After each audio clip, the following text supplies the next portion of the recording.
I never planned on telling anyone this, but one winter night, I found two Apache sisters freezing in the snow on my land. And now the entire town is calling me a monster because they both want to be my wives. I'm serious. I'm a single rancher who just wanted a quiet life. And suddenly, I'm at the center of a moral storm that I never asked for. Was I wrong for letting things go this far? Or would you have done the same thing if you were in my boots? Because no matter how I replay it in my head, I can't figure out where I crossed the line. Let me know if you think I'm the villain here before you hear how it all started.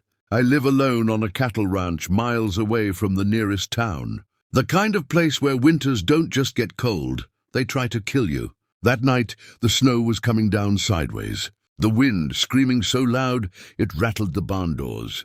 I was doing my final check on the fence line when I saw two dark shapes near the creek. At first, I thought they were animals caught in the storm.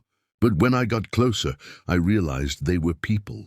Two young women, barely conscious, huddled together with torn coats and blue lips. I remember yelling, asking if they could hear me, and one of them whispered for help before collapsing. I didn't hesitate. I loaded them into my truck, cranked the heat, and drove straight back to the house, not even thinking about anything except keeping them alive. Inside, I wrapped them in blankets, got the fire roaring, and stayed up all night making sure they were breathing. By morning, they finally woke up and told me their names. They were sisters, both Apache, who had been traveling to find distant relatives after losing their parents. Their ride abandoned them during the storm, and they tried to walk for help until the cold overtook them. Listening to them, I felt this heavy mix of anger and protectiveness. I told them they could stay until the roads cleared. That was supposed to be it. A few days, maybe a week, but days turned into weeks. And somehow the house that had always felt too quiet suddenly felt warm and alive. We talked over meals, laughed, shared stories by the fire. I fixed things around the ranch while they cooked and helped however they could. It felt natural, easy, like we'd known each other longer than we had. I won't lie, feelings crept in slowly. I tried to ignore them. I told myself they were guests, that this was temporary. But I could see it in their eyes too. The way they looked at me with gratitude that slowly turned into something deeper. One night, one of the sisters told me that in their culture, a man who saves your life is bound to you forever.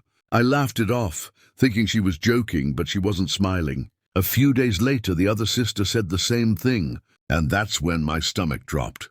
I told them I was honored, but I didn't know what to say. I was just a rancher who did what anyone decent would do. Still, the way they spoke, it wasn't pressure, it was certainty. Like the decision had already been made in their hearts.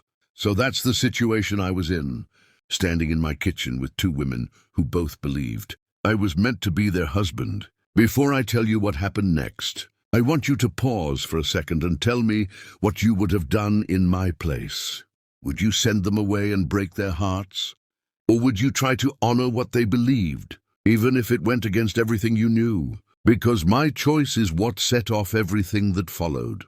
I told them the truth. I said I cared about them deeply, but I couldn't choose between them. And I couldn't force one to leave. I expected anger, maybe tears. Instead, they looked at each other and smiled. They told me they had already talked about it and that they wanted to share their life with me, not compete for it. That's when reality hit me like a punch. This wasn't some fantasy. This was real, and it was complicated. When word got out in town, people lost their minds. Neighbors stopped talking to me. Rumors spread that I'd manipulated them, that I was some kind of predator hiding behind a good deed. It hurt more than I expected, because all I'd done was try to do right by everyone. In the end, the sisters chose to stay. They stood up for me publicly, told everyone I never asked for this and never pressured them. Some people still don't believe it, and maybe they never will. Life on the ranch is different now, fuller, louder, but also heavier with judgment. I've learned that doing the right thing doesn't always look clean or simple from the outside. Sometimes it just looks messy and misunderstood.